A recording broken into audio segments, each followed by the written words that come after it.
wabarakatuh. Selamat siang, salam sejahtera, salam kebajikan. Semoga mahasiswa-mahasiswaku di rumah tetap sehat, tetap semangat belajar, dan juga berusaha terus dalam upaya pencegahan virus COVID-19. Oke, hari ini kita akan mempelajari mata kuliah victimology. Materi yang akan kita bahas yaitu tentang victimisasi. Apa victimisasi itu?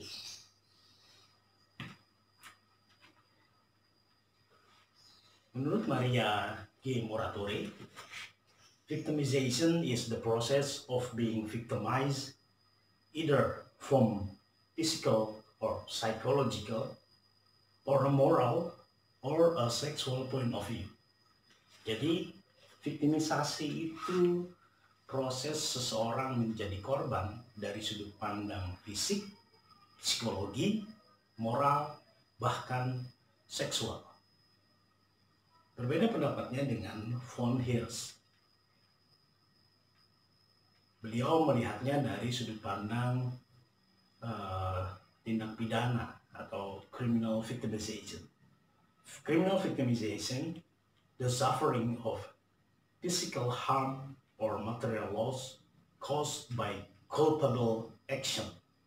Jadi menurut von Hirsch bahwa victimisasi ini terjadi karena ada seseorang yang menderita baik secara fisik atau kerugian secara material yang disebabkan oleh tindakan seseorang yang dapat dimintai pertanggungjawabannya.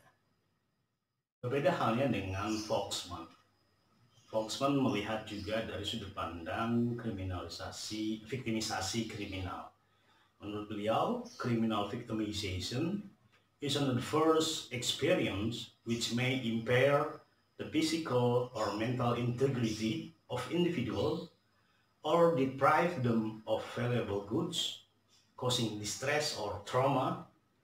Victimized persons are faced with the task of adapting to and coping with the harm or deprivation caused by act of crime. Jadi Volksman melihat proses victimisasi kriminal ini adalah pengalaman buruk yang dialami oleh seseorang yang menyerang atau mengganggu integritas fisik maupun mental seseorang, sehingga atau juga perampasan dari barang-barang berharga seseorang yang menyebabkan dia menjadi stres atau bahkan trauma. Orang-orang yang telah mengalami victimisasi ini akan berhadapan dengan persoalan-persoalan bagaimana dia beradaptasi dengan efek-efek buruk yang timbul dari proses victimisasi itu sendiri. Jadi, sekalipun kita melihat ada faktor kriminal atau tindakan pidana dari terjadinya victimisasi ini, juga harus diperhatikan tidak melulu kerugian benda material, tapi juga fisik dan mentally juga harus diperhatikan, karena korban juga mengalami kerugian-kerugian tersebut.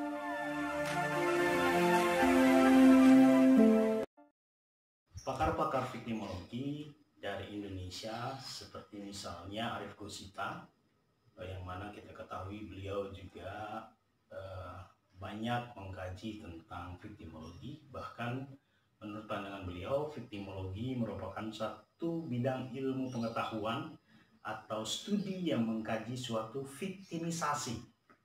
Meskipun dalam hal ini Arief Gosita skupnya baru kriminal, sebagai suatu permasalahan manusia yang merupakan suatu kenyataan sosial, mencakup semua aspek yang berkaitan dengan korban dalam berbagai bidang kehidupan dan penghidupannya. Jadi, Gosita sekalipun memberikan pengertian victimologi dalam arti korban kejahatan atau korban kriminal, tetapi sudut pandang efek dari victimisasi yang diderita oleh korban harus dilihat secara holistik dari berbagai bidang kehidupan dan penghidupannya. Bahkan secara spesifik, Arif Gosita memberikan pengertian tentang viktimisasi itu sendiri. Viktimisasi antara lain dapat dirumuskan sebagai suatu penimbun penderitaan, baik secara mental, fisik, sosial, ekonomi, dan moral. Kita lihat dimensi-dimensi yang dikaji oleh Arif Gosita. Itu ada mental, fisik, sosial, ekonomi, dan moral. Hal-hal ini yang perlu dipelajari, perlu dikaji oleh ilmu viktimologi terhadap satu imbas viktimisasi yang diderita oleh para korban. Selain itu juga, selain penderitaan, viktimisasi juga menurut Arif Gosita bertujuan untuk mengkaji pada pihak dan kepentingan tertentu, di mana pihak-pihak yang dimaksud dalam hal ini adalah siapa saja yang terlibat dalam eksistensi satu viktimisasi, baik individu maupun kelompok. Artinya, yang perlu dilakukan kajian dan juga upaya-upaya pencegahan dari terjadinya viktimisasi tidak melulu antara pelaku dan korban, tapi juga seluruh pihak yang terlibat dalam eksistensi, dalam munculnya, dalam terjadinya proses viktimisasi itu.